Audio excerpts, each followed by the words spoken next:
biratinze ngaho twabyumviye ni kera, ariko ndagira ngo utangarize ngo nubwo intambara yatinda imeruka igatinda, urupfu ntabwo rutinze. Urinde muri iyi minsi, urinde, uri kugenda ute, uri kwitwara ute? Yega akazi yakaguha, amamodoka yayazana nibyo, ariko nyuma y'ibyo byose hari abari babifite bapfuye. Njye nahawe message yo kuza kubwira abantu.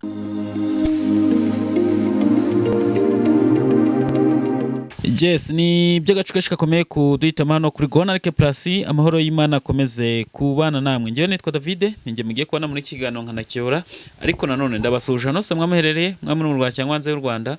Mwumve ko mbasuje kanabwira ko mbakunda cyane mve ku mutima, nabakunda cyane mve ku mutima. Sinagaruka kuza gusura umuntu w'Imana, umukozi w'Imana, umuhanuzi, umwana w'Imana, Jackie. Kiruta byose akunda Imana n'abantu. Jackie, ndakwakiriye. Urakoze. Ndakwakiriye, tumaze iminsi tuganira, ariko uyu munsi Imana yemeye ko twongera kuganira. Nandi mahirwe n'undi mugisha. Dufashe kudushyira imbere y'Imana. Turagushimiye Mwami Yesu, turaguhimbaje habwa icyubahiro, waduhaye undi munsi wo kubaho, uhimbazwe Mana. Duciye bugufi munsi y'ibirenge byawe, turi abanyabyaha. Maraso yawe abanza twese adutunganye, tukureho umugayo n'urubanza rw'ibyaha. Amen. Dusenge umuntu wese ugiye kumva ijambo ryawe, nirice mu gutwi, ahubwo rishinga imizi mu mitima yacu, kandi rigira ibyo rihindura, risenye mu buryo bumwe cyangwa ubundi, mu mubiri no mu mwuka. Ugira ibyo wubaka kubw'ijambo ryawe. Urizera ijambo ryawe wese nawe umuha umugisha, ndetse n'urarivuga naba ari we uhabwa icyubahiro kuri twebwe. Urakoze, ni mu izina rya Yesu. Amen. Hanyuma umeze ute? Meze neza. Urashima Imana? Ndashima Imana. Akenshi iyo ndi kuganira n'abantu bitewe n'umurongo nihaye, mba numva twakwivuga ku buryo bujyanye n'umwuka wera, uburyo Imana iri gukoresha muri iyi minsi, uburyo Imana iri gukora. Mba numva ibyo ngibyo twakwiganira, kuko abantu benshi muri iyi minsi bakeneye kubohoka imitima, bakaba bashya mu bundi bushya. Bimeze bute Imana iri gukoresha ubu ngubu? Bimeze neza, Imana iracyakora. Akazi uri kugakora neza? Ndi kugakora. Iyi ndi kugakora. Ese reka nkubaza, hari igihe winubira umurimo w'Imana? Oya. Ushobora kugira intege nkeya ariko utinubye. Hari igihe umuntu yaguhamagara kumusengera bitewe na situation nawe urimo, ukumva ntushaka kumusengera? Byaterwa. Nyine nanjye ndakubajije nyine, hari igihe birakubaho? Hari igihe ahubwo ushaka guhamagara umuntu ahuze cyari no mu bindi, bikaba ngombwa. Oya, atari iyo mpamvu, bitewe n'ukuntu umeze wewe, ndufite ibibazo, umuntu akaguhamagara akakubwira ibibazo bye, nawe ufite ibyawe, ukumva uwo muntu akakubwira ikibazo cye kandi ukumva we cyoroshye kuruta icyawe, ukumva ntiwamusenga. Birakubaho? Oya, ntabwo ibibazo byanjye byatuma nakora umurimo. Ibibazo byanjye ntabwo njya mbivanga mu kazi ka data. Oya, abantu twe turabyumva vuba. Hari igihe utari muri mood nziza, umuntu akaguhamagara akashaka ko muganira, kandi wowe mu by'ukuri ushaka kubaho ucecetse. Yego, hari igihe uba utameze neza, ariko iyo bigeze ku murimo w'Imana ugomba kuwukora nk'uko wawuhamagariwe. Ushaka kutabyuzuza 100%, ariko nanone ukamutega amatwi ukamwumva. Imbaraga uzikoreza ko wabwira umuntu ati Imana irakora, kandi ubona ko ibyawe bikunamiyeho. Ni ikintu cya mbere, reka mvugeho gatoya. Kubwira umuntu Imana irakora, imbaraga uzikura hehe? Kubwira umuntu Imana irakora kandi ibyawe bikunamiye. Arega imbaraga ikintu Satani ashingiraho atunesha, atwereka ibya none ko bitazemera, ariko nidusubiza amaso inyuma y'ibyo Imana yakoze. Uyu munsi nshobora kuba nabihamya binyemeza ko Imana ikora, ngo mbiguhamirize cyangwa nkwizeze cyangwa nkwizerere, ariko nanone ibyundi yamukoreye, kuko nubwo bazi batubwira ibibazo ntabwo bazana ibibazo gusa. Ashobora kuza kukubwira ati ndarwaye, ndakaza akavuga ngo nakize ya ndwara. Rero wa wundi wakize ejo, wakubwiye ko ejo yakize, bigutera imbaraga zo kubwira wa wundi uje kukubwira ko arwaye ati Imana irakiza, iragabura kandi ushonje, irabikora. Nyine hari ikintu uri kwirengagiza kandi ntabwo uri bunshike utakimbwiye. Ntabwo imbaraga uzikura hehe? Imbaraga ni iza Yesu, ni iz'Imana, niyo itubashisha kuduha izo mbaraga. Ariko telefone yawe abantu bari kuyihamagara ari benshi. gerageza dushyire silence kuko abantu babahamagara Jackie ni abantu benshi. Jackie ni abantu benshi baguhamagara, ahubwo se ubakira gute? Abantu bajya bihangana, ndi umudamu ntabwo najya nigwa nitabyo gusa ashaka kumamagara muze ndi no mu bindi cyangwa kwita no ku mwana, byose birashoboka. Rero mu gihe uzabona nakwitabye ntabwo ari agasuzuguro cyangwa kubirengagiza. Hari igihe uburetse bamwe ugakemura n'ibindi. Cyakora umuntu mbuza ajya akoresha na message. Ako byasi nabyo byaba byiza. Message ndazi. Nk'ubu waba uhamagaye Jackie aba afite umwana, afite ibintu ari kwitaho, mu mama. Namwe murabiza akazi kaba mama ni akazi kenshi, wamuhamagara ugasanga ari kwita ku mwana bikaba ngombwa ko atakwitaba. Yego. Ako kanya ukimubura rero bisaba ko wakoresha na message. Twe turi aho ngaho turi kuvuga ati imbaraga uzikura he noneho? Imbaraga ziva ku Mana nanone. Imbaraga nanone umugari ni imbaraga. Kuko kubwira umuntu ngo Imana ikora ibi wowe ari byo uri gucamo none bikomeye kuruta iby'uwo nguwo ni zambaraga za Yesu. Kandi nanone ikintu nabonye ntago kuba ibyanjye bitarakunda bivuga ko ibyawe bitakunda. Hari n'umuntu ushaka kuranga kucyo wambaye neza, ugaragara neza, uri umumama, ufite umwana, ufite umugabo, byose bimeze neza. Akahita yibaza ati ese buraje cyari ikibazo kindi gikomeye ahora nacyo. Aho ngaho wakwisubiza ni nk'uwakubona ukubonye mu nzira abona umeze neza. Ariko agahinda karakwishe. Buri muntu aba afite ubwiye umuntu udukurikiye. Umuntu udukurikiye. Ngize ngo nijye ubwiye. Nawe. Umbonye mu nzira abona umeze neza. Ashaka kuvuga ati David wama miliyoni. Wayimwima wamugana akagiye gukorera. Ati mukaye nayitanze tudajobone nibwo nayitanze. Cyaka ariko ni ikinyoma. Umutima muri kukubwira ngo habe n'ijana. Hari umuntu wavuze ngo umutima ni Imana. Nibyo bintu bitabeshya. Ibyo bintu bitabeshya. Yego. Ushobora gukora ikintu ariko umutima ubuze ukuri.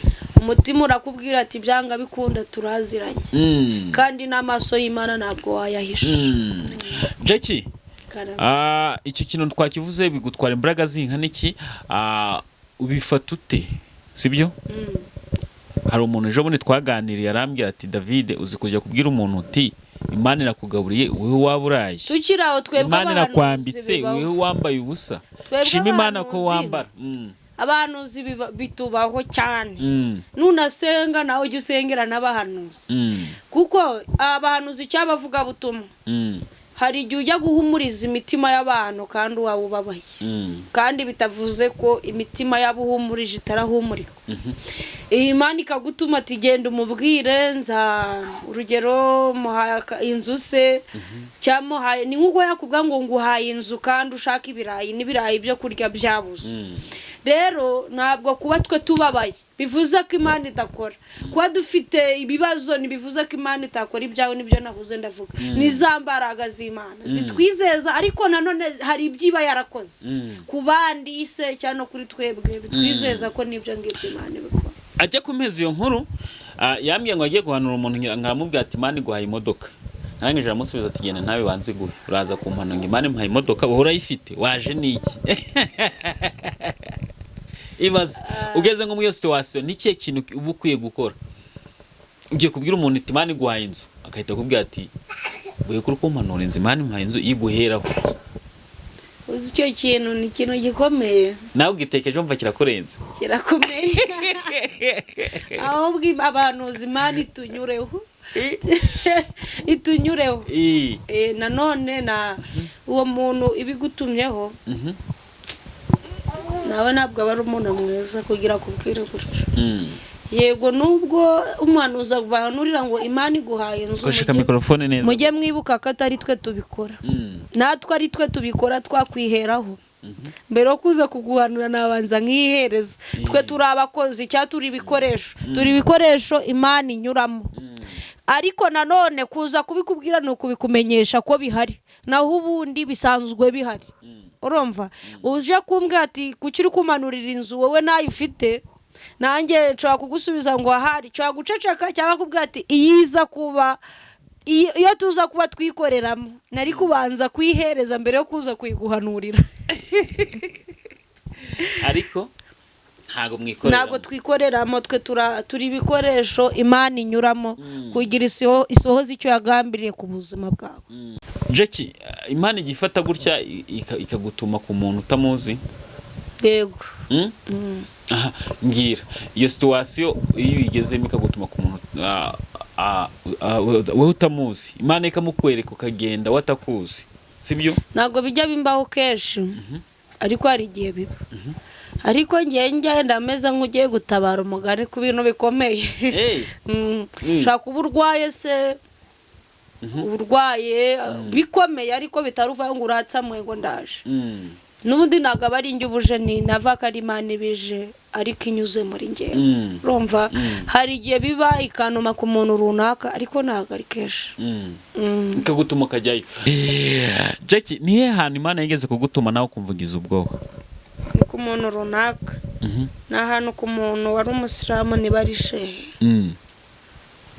Numva nikanzemo. Ubutumwa ari gutumyeho bya nibanga? Nibanga. Kubera iki wikanze? Bitewe n'ibyo ari intumye n'ukubari no kugenda uvuga ngo Imana iragutumye ku bantu badasanzwe bizera Yesu. Cyangwa batemera ibintu by'ubuhanuzi. Cyangwa batemera ibintu by'umwuka we. Urumva nawe ni ibintu by'amayobera. Ariko Imana yasoje icyo yagambiriye, ubu ntabwo cyakora kiri umusilamu, ubu ni umukristo, nawe ni n'umuvugabutumwa ahubwo. Yego. Ni cyo kintu ushimira Imana kuba yarakugize umuhanuzi nk'uku mu magana, ikagutuma nk'ubwo butumwa, n'abandi igenda guhagurutsaho, n'abantu bagenda baguhamagara muri iyi minsi. Ni cyo kintu muri iyi minsi, uyu munsi wa none urukumva kiba kuri umutima wawe, nawe utekereza kikakurenga? Ngiye ikintu kiba cyiza, ntabwo ngiye ubundi akenshi ku bandi umuhanuzi mbishira imbere. Nshira imbere kimwe. Ikintu nshira imbere ni ukuba ibyo yanumye ibikoze. Iyi Imana inyuzemo ikarokora nk'ubuzima bwawe cyangwa ikambwira ikintu runaka, akenshi nkunda nta nubwo sinjya mbitindaho cyane cyangwa ngo mbimenyere ku bandi umuhanuzi, kuko ni ikintu gikomeye. Urinde wo kuvugirwamo n'Imana, urinde wo gukorerwamo ibitangaza n'Imana. Noneho mbere ndibuka kera nkiri mutoya, ngiye n'abamuhanuzi ndi mutoya ari benshi banzi, mfite nk'imyaka 10, mfite imyaka 6, hari abanzi. Noneho mbere hari n'abajyanaga ku musozi ngo bumve icyo Imana iravugira muri ngewe. Ndibuka mbere hari igihe Imana avuganaga nanjye ibintu runaka nkabivuga, nagera hanze nkongera nkabyikora ngo mbisubiremo. Nkongera ngo mbyikore nongera mbisubiremo bikanga. Zandimi ushaka kuzirepeta ukazimenya, ariko ryajwi nkaribura, bya bindi nabonaga nkabibura. Rero kuba uyu munsi narasobanukiwe ikintu cy'ingenzi gikomere nuko yemeye gutura muri ngewe, kamitamo ikabyemera ikaza gutura muri nk'abinzira y'abana ishaka kuvugana nabo. Rero iyo ibikoze ibyo yanumye cyangwa igize ibyo ikora, indwara zirakize se, hari ibikemutse, binezeza umutima wanjye. Nawe ubwari igihe wire ukumva uritinya? Ni nyikindimo nawe nge sindi iki ukwitinya. Ngende ukwitinya ni nyikindimo. Utinya ikikurimo. Jackie, tugiye kujya mu ijambo ry'Imana. Mu ijambo ry'Imana ryo tugiye kujyamo, ariko ntago nagira ntakwaje kino kintu. Ubundi isezerano ni iki? Isezerano uburyo umva ute? Isezerano ni ugusezeranya umuntu ikintu atazi. Urugero, nshobora gusezeranya umwana wanjye, nkamubwira ati nzakubera mama mwiza, cyangwa bikunda. Sinyango izo ni inshingano. Izo ni inshingano. Nubwo se ko twabifata nk'inshingano, abananiwe abana babo bakabajugunya, abana benshi bakabicuza ko baragize ababyeyi si bahari. Uwo ni umuntu wawe urataye inshingano. Okay. Nshobora gusezeranya umwana wanjye ngo byanga bikunda nzakugurira imodoka. Ahubwo aho ngaho. Kuko si inshingano zakugura umwana wawe imodoka. Yego. Nkabimusezera bati byanga bikunda nzakugurira imodoka. Ariko iyo modoka nubwo nyimusezeranyije, nshobora kuba nyimusezeranyije aka kanya mfite uburyo cyangwa ubushobozi, ariko byanga bikunda nkazarinda rya sezerano. Yego. Nkazayigura. Cyangwa se ukasezeranya umuntu uti nzagukunda. Uretse ko abantu ibyo tutajya ntabwo ibyo ngibyo umuntu usezeranya agasoza ni Kristo wenyine. Naho abantu hari igihe uzanamo n'imibare nyinshi. Urase Yesu Kristo ni umuntu? ni Imana yigize umuntu. Yesu ni byose, abishaka ni umuntu akaba ni Imana. Rero Yesu isezerano ni ikintu umuntu agusezeranya akazagikora, akakirinda mpaka gisohoje, akazagikora. Yesu nawe rero rasezerana kuvuga ati nzaguha imodoka, ayikubwira aziko iwanyu nta n'igare ryabayeyo. Byo bitandukanye n'iby'abantu, abikubwira aziko nta n'inzira ufite wowe ako kanya bizacamo, ariko nanone ikabikubwira iziko izaguha ubundi buryo bwo kugira ibukore. Ishaka kubwira iyo modoka ivuye mu maboko yawe cyangwa ikaguha iyo modoka ivuye mu maboko y'abandi. Isezerano no kwizeza umuntu ikintu adafite ako kanya. Bisobanuye iki ko umuntu yapfa atabonye isezerano Imana yamusezeranije? Aho nibyo nabwira n'abakristo cy'abantu musenga. Guhanurirwa ntibivuze ko mutazapfa. Kandi bavuga ngo umuntu urwanurirwa kenshi ngaba akifite ubuzima bwo kubaho. Abantu bahanuriwe sha bapfuye. Mu isi yashize ari umumama w'umushuti wanjye twararirimbanaga muri kurari yitwa Nayote. Uyu mumama yarazi kubyinira Imana, yari afite amasezerano menshi kandi suko Imana itavuganye nabo. Ntabwo nzi impamvu Imana ibirebaho cyangwa mu minsi yashize yarapfuye. Njyewe byamaye irindi somo, hari umuntu yirara ngo mbitse byinshi, mbitse amasezerano. Hari ijambo cyakora nigeze gusoma riramwira ngo ko mwansheshengesheje ibyaha nzabayobesha kubasheshengesha amasezerano atazasohora. Bishaka kudasohora bivuye mu bushake bw'Imana cyangwa nawe ari wowe wabigize mu rwari kagusheshenga bitewe no kubana n'Imana. Kagusheshenga ataruka abahanuzi bahanuye ibitari byo, muhanuzi agahanura ibiri byo. Ni hahandi nababwiye ngo umuhanuzi arahanura ariko ntago azi ngo bizaca he, ntazi ngo izabikora ryari, ntazi. Urumva rero guhanurirwa nago bivuze kutapfa, wapfada ukagenda ntuyarye. Ibyo bibaho ni bisanzwe, bivuza ngo umukristo cyangwa uwizera Kristo akwiye kubaho yiteguye, yejejwe. Isha no kubikubwira ikukurembera, shano kubikubwira iri kukurembera. Harabavuze ngo iyo umuntu avuye mu byaha ngani nijyanga ajya mu rusengero mu masengesho, bihutire kumwihanisha ibyaha ubwo bakihutira kumuha amasezerano Imana bamuhaye. Ubwo muntu biterwa nuko aje. Ntabwo umwana wese bagira, hari umwana none se nuzi ko ari abantu batajya muri nasari, batajya muri gardienne, ahita ajya mu wa mbere atarinze ajya muri gardienne. Uriya muntu yaje ari byo akeneye kandi iramushaka, igomba kuhera ku masezerano. Rero nyuma ubundi mwuka wera yageze mu muntu pana no kukurondora. Mwuka wera yageze muri wakwemeza iby'icyaha, akwemeza iby'ibyaha byawe, ukatura ukakira Yesu nk'umwami n'umukiza. Hari bidasabwa kubwirizwa. Rero hari igihe uwo muhanuzi cyangwa uwo muntu aza ari umupagane ariko kuko aza afite inyota cyashaka iyo migati akaba ariyo bamuha.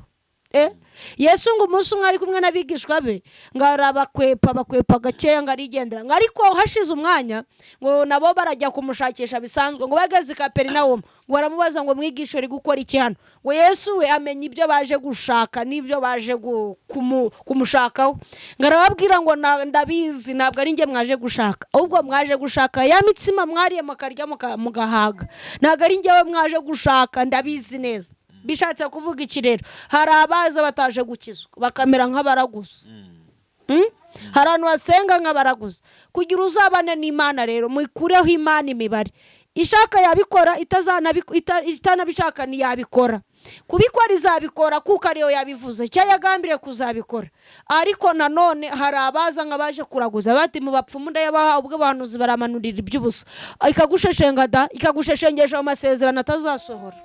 Ayace ku muhanuzi wizewe? Ace ku muhanuzi wizewe? Muhanuzi si yizerwa gute? Nkawe ko yizerwa Kristo uri muri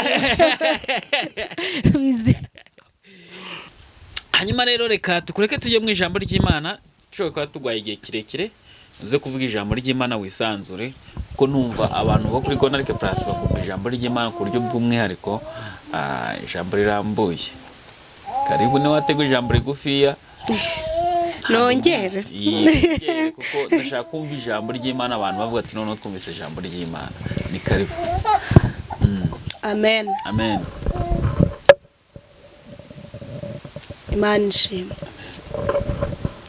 Andu kwikunda umwana wayo, nje ni kwinkunda nakwiriye nari umugome no kwima Yesu gambambirwe ku musaraba mubo yacungu jayo maraso nzi yuko nanjye nzajya ndirimba urwo rukundo ndukwize mw'isi yose. Donge ndabasuhuje mu izina rya Yesu. Tugiye gusoma ijambo ry'Imana riri mu gitabo cy'Abami ba mbere ibice 3. Turasoma duhereye ku murongo wa 15. Amen. Kaduhere kuri 4 turagenda dusoma mu byiciro. Mutwe w'amagambo avuga ngo Salomo asaba Imana ubwenge. Bukeye umwami ajya i Gibeyoni gutambirayo kuko ariho akanunga karushaga utundi icyubahiro kabaga. Nuko Salomo atambiraho ibitambo byoswa 1000. Salomo akiri i Gibeyoni Uwiteka amubonekera mu nzozi nijoro. Imana iramubaza iti nsaba icyo ushaka nyiguhe. Salomo aravuga ati wagiriye data Dawidi neza nyinshi kuko yagendanaga ukuri no gukiranuka imbere yawe, wagutunganiye mu mutima we kandi wamugeneye kumugirira ineza ikomeye. Kadusome 15. Maze kandi umugaragu wawe ndi hagati y'abantu bawe watoranyije b'ubwoko bukomeye butabarika. Nuko rero uhe umugaragu wawe umutima ujijutse ngo nshobore gucira abantu bawe imanza kugira ngo menye gutandukanya ibyiza n'ibibi. Mbese ninde washobora gucira ubu bwoko bwawe bukomeye imanza? Maze ayo magambo anezeza Uwiteka kuko ariyo Salomo yamusabye. Imana iherako ibwira Salomo iti kuko ibyo ari byo usabye ukaba udasabye kurama ntusabe n'ubutunzi cyangwa ko abanzi bawe bapfa, ahubwo ukisabira ubwenge bwo kumenya guca imanza zitabera, nuko nkugiriye uko usabye, dore nguhaye umutima w'ubwenge ujijutse. Kadusome 22. Undi mugore aravuga ati oya, umuzima niwe wanjye, uwapfuye n'uwawe. Wa mbere ati oya, uwapfuye n'uwawe, umuzima niwe wanjye. Babivugira batyo imbere y'umwami. Nuko umwami aravuga ati yemwe. Umwe agira ati umuzima niwe wanjye, uwapfuye n'uwawe. N'undi akagira ati oya, ahubwo uwapfuye n'uwawe, umuzima niwe wanjye. Umwami ati nimunzanire inkota. Barayimuzanira. Maze umwami arategeka ati uwo mwana muzima ni mumucemo kabiri, igice kimwe mu gihumwe ikindi mu gihundi. Nuko umugore nyina w'umwana muzima wari umufitiye imbabazi abwira umwami ati nyagasani, umuzima mumwihere wimwica nubwo bimeze bite. Ariko undi aravuga ati ahubwo amucemo kabiri, mubure nawe amubure. Umwami aherako arategeka ati uwo mwana muzima nimumwice na hato, mumuhuriye mugore kuko ari we nyina. Nuko Abisirayeli bose bumvise uko umwami yaciye urwo rubanza baramutinya, kuko babonye ko ubwenge bw'Imana bwari muri we bwo guca imanza zitabera. Amen. Haleluya. Imana ishimwe kandi habwe icyubahiro. Turi mu ijambo ry'Imana. Ahangaha turi gusoma, twongeye dusome muri Matayo ibice 6. Turasoma duhereye ku murongo wa 10. Data twese uri mu ijuru, izina ryawe ryubahwe, ubwami bwawe buze, ibyo ushaka bibeho mu isi nk'uko bibaho mu ijuru. Amen. Haleluya. Tugiye kuganira ijambo ry'Imana. Turi kwa Dawidi na Salomo. Dawidi yabanye n'Imana neza. Dawidi yari umukozi w'Imana, cyangwa mu buzima busanzwe nk'uko tubizi yari umwami. Dawidi yabanye n'Imana agendana n'Imana akiri mu ishyamba, agendana n'Imana akiri mu buzima bwo mu ishyamba bwo kuragira intama, anagendana n'Imana kugeza aho yabereye umwami. Dawidi yari umunyabyaha ariko yari azi gucira Imana bugufi. Aha turavuga ijambo rivuga ngo ntabwo umukiranutsi ari udakora icyaha. Umukiranutsi numenya ko yakoze icyaha akihutira gushaka imbabazi z'Imana. Imana ishimwe. Dawidi abantu benshi bakunze ibintu biryohereye, ariko nanone twibuke yuko tuzapfa. Dukeneye Imana ngo ibane natwe mu buzima bugoye. Gukirizwa inaha biragoye, ariko dukeneye Imana. Dukeneye imbaraga z'Umwuka Wera, imbaraga zo kubana n'Imana mu buzima bwa buri munsi. Dawidi ngo Imana yabanye nawe kugezaho yari azi guca bugufi, yakoze icyaha, kihuta, akisiga ivu, turabizi, akambara ibigunira, akambara ubucecero, akajya gushaka mu maso y'Imana kugira ngo Imana imuhe imbabazi. Ariko Dawidi ngo bigeze nyuma Imana imuha isezerano, iramubwira ngo kuko Dawidi uzi guca bugufi no gukiranuka cyangwa no gushaka mu maso hanjye, nzaguha umugisha, nguhera umugisha n'imbuto zizava mu nda yawe. Mu nda yawe harimo abami n'abatambyi. Amen. Haleluya. Imana ihabwa icyubahiro.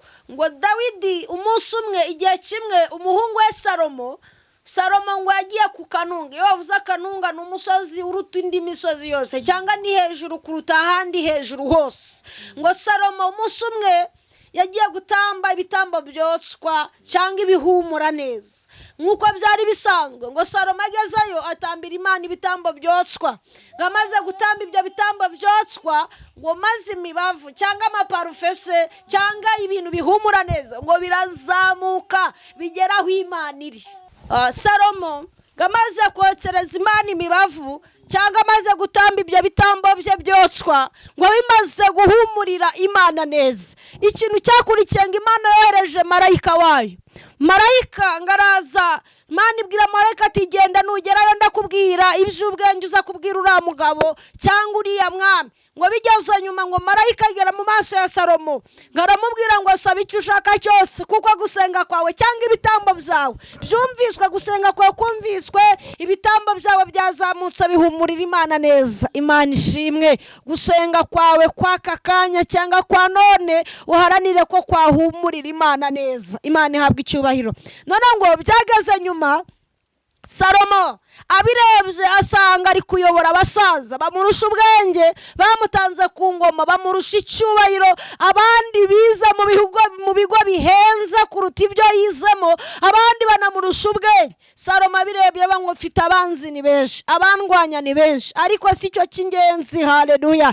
Nubwo abarozi ari benshi cyangwa banshaka kunyica ari benshi, harabanga ariko icyo si cyo cy'ingenzi. Ngo ikintu nsabye, ikintu nshaka, ndashaka umutima w'ubwenge, ndashaka umutima ujijutse. Imana ishimwe. Ngo Imana ibirebye ibona Salomo asabye ikintu cyiza cy'ingenzi. Mu masengesho usenga ujye usaba ibintu bizima by'ingenzi. Ibyo kuvuga ngo runaka apfe, byari ukuvuga ngo izaguhe ibituma runaka kubona, izaguhe ibituma runaka amwaraseba, aho nta cyubahiro cy'Imana kirimo. Ayo masengesho arapfuye. Ujye usenga isengesho, mu masengesho usenga ujye urobanuramo ibintu byatuma izina ry'Imana rihabwa icyubahiro gusa. Amen.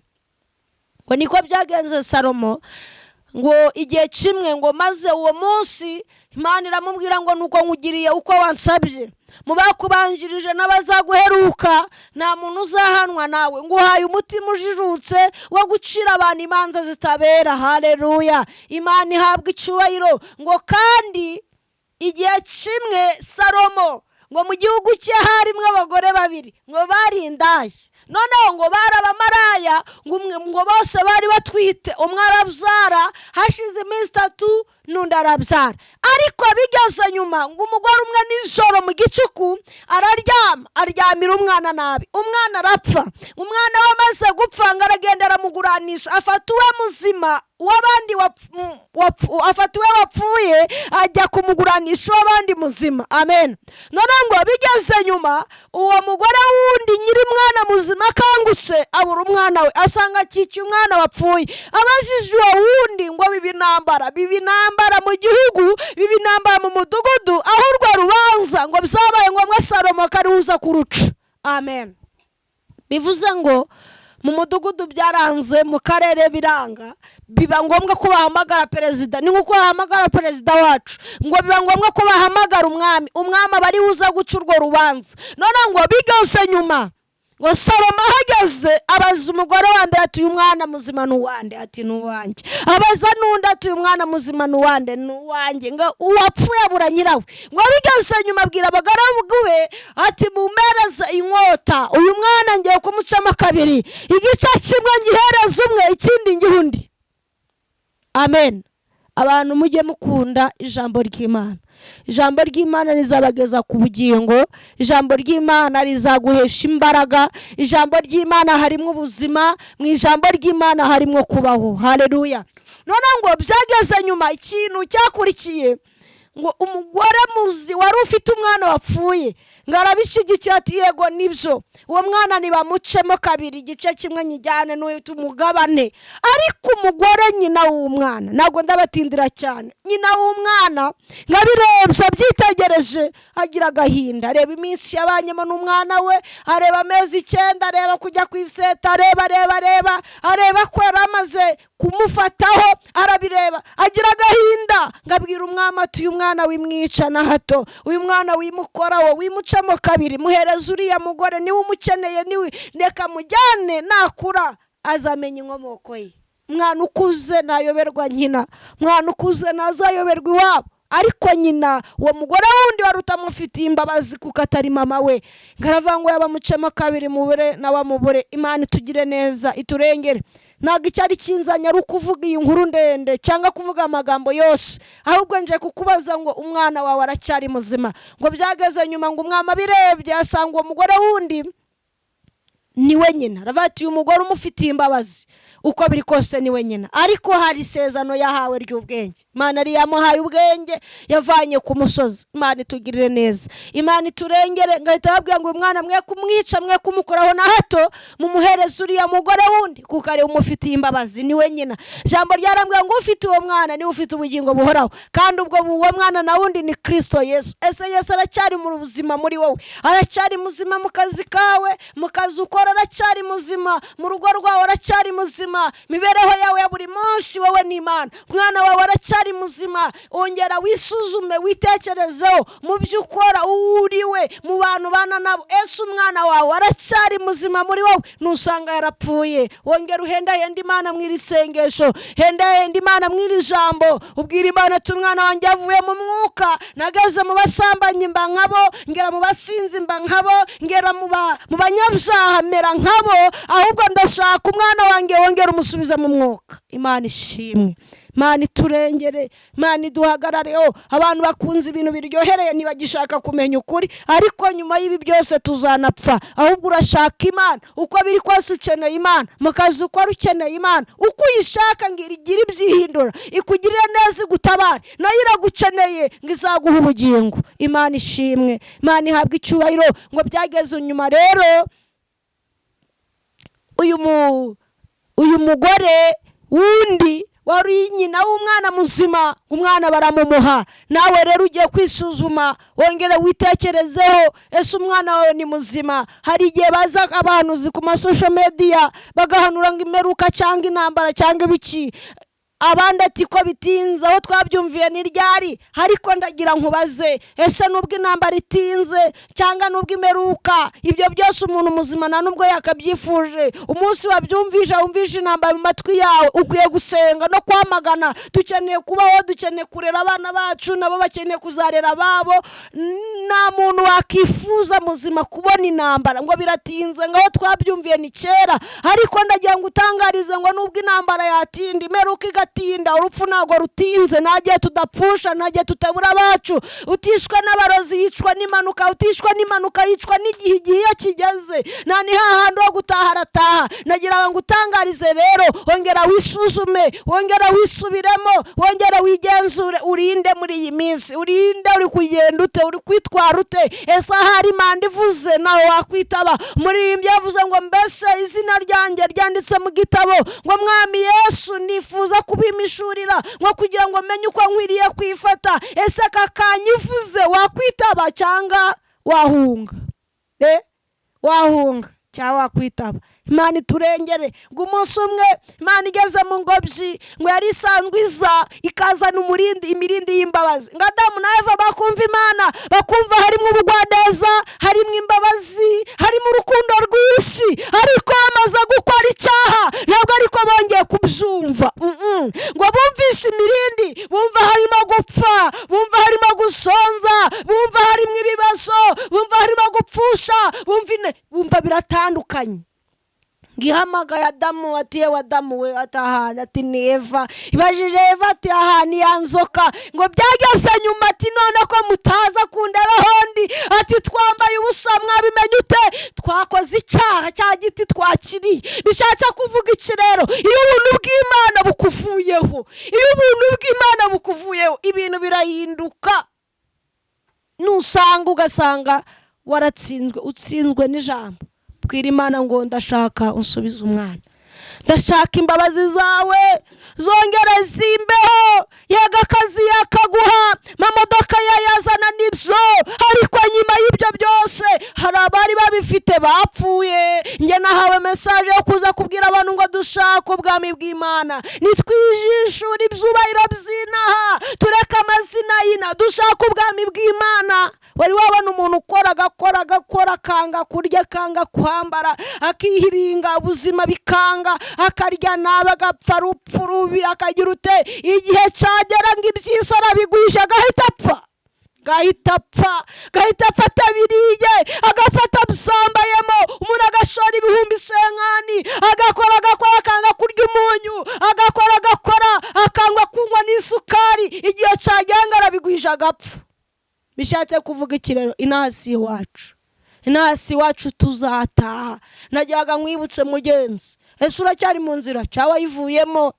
Ese uko wahamagara niko kimeze?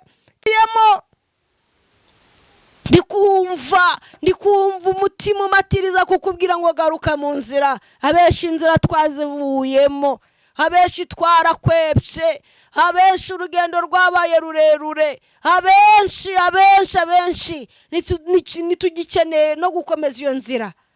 Imana iturengere, iduhagarareho. Wowe uri kunyumva, wowe uneza amatwi, mwene data, ubuzima urimo buragoye, yego umubiri urakugora kuruhije, ariko se bibaye ngombwa kupfa udakiza iyo ndwara, bikarangira uvuye mu uwo mubiri, cyangwa bikarangira imeruka yawe igeze impanda yawe ikagera aka kanya, imeruka yawe ikakuzira. Ariko dutegereze imeruka ngo zizaza, wenda izaza umwe, wenda izaza kuri umwe. Iyo meruka utegereje igeze aka kanya, wakwitaba cyangwa wahunga. Imana iturengere, iduhagarareho, iduha imbaraga. Twasomye ijambo ratubwira ngo ni musenge mutya muti ngo Data twese uri mu ijuru, ngo izina ryawe ryubahwe. Imana ishimwe. Turacyari mu ijambo rivuga ngo mbese izina ry'Imana riri kubahwa cyangwa ryaratutswe? Wabaye igitutsi cyangwa ryarubashwe? Ongera wisuzume. Abantu batabaye ibisambo ngo nibakira, abantu ngo batabaye ibisambo nibatera imbere, nk'abandi badahuguje imfubyi n'abapfakazi ngo nibaba bakire. Ese ubundi ubukire bw'amarira bwo bwakumarira iki? Uyu munsi ntabwo nje kuguha ibyo ushaka, ariko ubugingo bwawe burabushaka, bukeneye kumva ukuri, ukeneye kumenya ukuri. Nubwo ukeneye Imana, baguhanurira hejuru y'ibyaha bikanasohora, ariko nyuma yo gupfa uzajya he? Imana iturengere, tugarukeho. Ratubwira ngo Data twese uri mu ijuru, izina ryawe niryubahwe. Aha naho Yesu yari kwigisha abigisha be gusenga. Arababwira ngo nimusenga mutya muti ngo Data twese uri mu ijuru, izina ryawe ryubahwe. Ese ryarubashwe cyangwa ryarasuzuguwe? Yego bazakwanga, bazanakurenganya bamwe, ariko haranira ko izina ry'Imana ryubaho. Amen. Turacyari mu ijambo ry'Imana, ariko ngwaye n'umwanya wo kwitekerezaho, ongere wisuzume ngo ryarubashwe cyane. Jambo tugikomeza aho ngaho ratubwira ngo izina ryawe Kristo niryubahwe, nirimara kubahwa ubwami bwawe nibuze. Imana ishimwe. Nyuma ngo imbabazi na rubanza, ndagutangariza ngo ubwami bw'Imana buze. Iyo ubwami bw'Imana bwaje, bw'amagambo buraceceka, bw'abarozi buraceceka, ubwa Satani burimuka bukagenda, ubw'igisuzuguriro buragenda, ubw'icangira buragenda, ubw'abarozi buragenda, kuko ubwami bw'Imana bwaje. Aho ubwami bw'Imana buri, iterambere riraboneka. Ubwami bw'Imana bwaje, ingumba zirabyara. Iyo ubwami bw'Imana buje, haleluya, ndakwifuriza ko ubwami bw'Imana buza mu rugo iwawe. Bana babongere bagira ubwenge, wongera ugira agaciro. Ubwami bw'Imana buze, ubona icyerekezo. Ubwami bw'Imana buze, bugukuraho igitutsi n'igisuzuguro n'ikimwaro umazeho iminsi. Tujye gusenga, ntabwo ndatinda, n'abatinda tujya gusenga Imana, ariko ubwami bw'Imana buze. Tujya kwinginga Imana ngo ubwami bwawe buze. Aho utuye ubwami bw'Imana buze, nibumara kuhagera bw'abarozi burimuka bugende. Urugero, iyo bavuze ngo perezida araza cyangwa minisita runaka araza mu mudugudu, uzi ko kaburimbo ishobora kurari hageze, n'amabati bakayasiga amarangi, kuko ubwami bw'Imana, ubwami bwa perezida w'inaha bwahageze. Ubwami bw'iyo buragera muri uwo mudugudu barakubura. Ahari iwacu haba amakoro, ni Musanze hari amakoro y'umukara, haba umweru, kuko ubwami bw'Imana bwa minisita runaka bwahageze. None niba ubwami bw'umuntu bugera ahantu wari umukene akabona etaje, wari udafite shinge na rugero akabona icyerekezo, ubwami bw'Imana ni gute butatugeraho? Haleluya. Ubwami bw'Imana iyo buhageze amagambo araceceka, igisuzuguriro kivaho. Haleluya. Abakwanza baragaruka, mabyi y'abana kuvaho, kubera ubwami bw'Imana bwaje. Ndagutangarije ngo ubwami bw'Imana buze. Iyo bwahageze ibihombo biva mu nzira. Aho wasebeye, Imana ihagusebozurira umugani, Imana igukuraho igitutsi. Iyo ubwami bw'Imana bwahageze, abantu bose baraceceka bakamenya ko ubwami bw'Imana bwahageze. Ndagutangarije ngo ubwami bw'Imana nibuze. Kuri ibyo byanze, nuko ubwami bw'Imana butaraza. Nimara kuhagera hari bizakemuka. Turacyari mu ijambo, tugiye gusenga. Reka dusenga Imana, ariko witekereza, wisuzume. Umwana aracyari muzima muri wowe?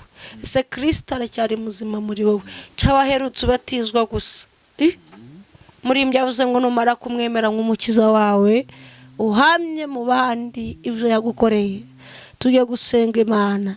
Ese uri umukandida wa Kristo, uri umuhamya, uri mu bantu batoranijwe, uri umuragwa? Imana iturengere, twimane. Abantu baribagiwe, birababaje David, kuba abantu batariciwe n'inzara mu butayu, kuba abantu batariciwe n'inyota mu butayu, kuba abantu bataraguye bari mu bibazo bakagwa bageze mu bisubizo. Uzi kubona umuntu yariziritse kuri Kristo ameze nabi, yambara umwenda umwe, yambara bodaboda cyangwa yambara spress imwe, yambara umwenda umwe, ikoti imwe, ipantaro imwe, ariko akagwa ageze ku magariderobe, ugasanga ameze neza, afite inzu, abigize ute, akagwa rukageze mu bisubizo. Biteye agahinda kuba warabanye n'Imana mu butayu, wagera i Kanani ukagwa, ukagwa ivutu, ukabivamo, ukabubona bigiteye iseseme, ukaba uri mu bana bangwa muracyasenga. Gusenga bimaze iki? Uri mu butayu kutabikoze. Abantu benshi banaguye barageze mu mugisha, ugasanga umuntu asigara arya gatatu ku munsi, nyamara ukirya rimwe wari uzi gusenga no gupfukama agatabaza ijuru. Abantu none basigaye baragize indwara z'abadayimoni z'inzitwazo, ngo njye nago nasho no kwiriza umunsi umwe. Wari uzi gufata amasengesho y'icyumweru kikarangira, none n'amasaha 12 arakunaniye. Abantu benshi bagwiriye ivutu muri Kanani, gusenga birabananiye. Imana iturengere, duhagarareho. Bantu mwongere mukanguke, bantu twongere dusenge, dushaka ubwami bw'Imana. Nubwo insengero zifunze, ntabwo imitima ifunze. Rusengero ni wowe. Ibi ntabwo byadutunguye kubizera. Twe tuzi ko zitazafungwa, nubwo twe tutazi igihe bizabera, ariko twari tubizi mu makuru ijuru ryatangaga. Hari igihe nigeze gusengana na groupe yanjye yatubwira ngo n'uyu munsi ngo ni ubwa mbere n'ubwa nyuma muje muri rusengero. Cyakoze twaherutse ubwo ari kuwa kabiri, bishatse kuvuga iki rero? Ubwami bw'Imana buratwaranirwa uhereye kera. Gukora ni muze dukorera Imana, dushake ubwami bw'Imana. Imana izatugirira neza. Ntabwo ibyo bibazo byananira Imana. Wamaze kwemera Yesu muri wowe. Tugiye gusenga. Nagiraga nkubwe ngo utekereze niba umwana akiri muzima muri wowe, niba ugisenga nusanga araguye, bwira Imana ikubabarire, kongerera imbaraga, ikugaruke ho, kugaruke ku gicaniro, ongere wuzuzwe Mwuka Wera. Imana ishimwe. Tugiye gusenga, dusengera wowe waguye. Aho urashobora gupfukama upfukame, niba unarahagara uhagarare, niba uri no kubyumvira mu kazi wizerere mu mutima. Tugiye gusengera wowe waguye. Tugiye gusengera Imana yongeye gusubizemo imbaraga, yongere iguhembure. Uzi ko abantu benshi David bananiwe, ugasanga umuntu abitse amasezerano nayo bwaka kugusha, amasezerano ijya kugusha, kabona aratinze, ukibaza ni Imana twavuganye cyangwa se ndagira ngo utangarize ngo naho ibyo baharuye bitazasora izabisohoza kuko yagambiriye kuzabiguha. Kadusenga. Turasengera wowe waguye, Imana ikuhembure, kugarure mu nzira. Tunasengera n'ibyifuzo. Ubwo tugiye gusenga mu byiciro bibiri. Mana ya Ibrahimu na Isaka na Yakobo, Mana y'abakwizera n'abakwiringira bose. Se umwami wacu Yesu Kristo, turagushimiye. Uri umwami mwiza, uri Imana itari bayari, uri Imana itagigendana n'umuntu ngo imusige mu nzira, ahubwo watangiranye umuntu urugendo murarusozanya. Turagushimiye ko waduhaye kukumenya, ukatwegereza Yesu hafi, tugahishurirwa iby'ubwiru bw'ubwami bwawe. Turasenze rero dusengera umuntu wumvise ijambo ryawe, akumva atsinzwe n'ibivuye muri ryo. Hari abananiwe, hari abacogoye, basubizwa inyuma n'ibihe n'iminsi, ariko turasenze ngo imbabazi zawe zibe ku bwoko bwawe.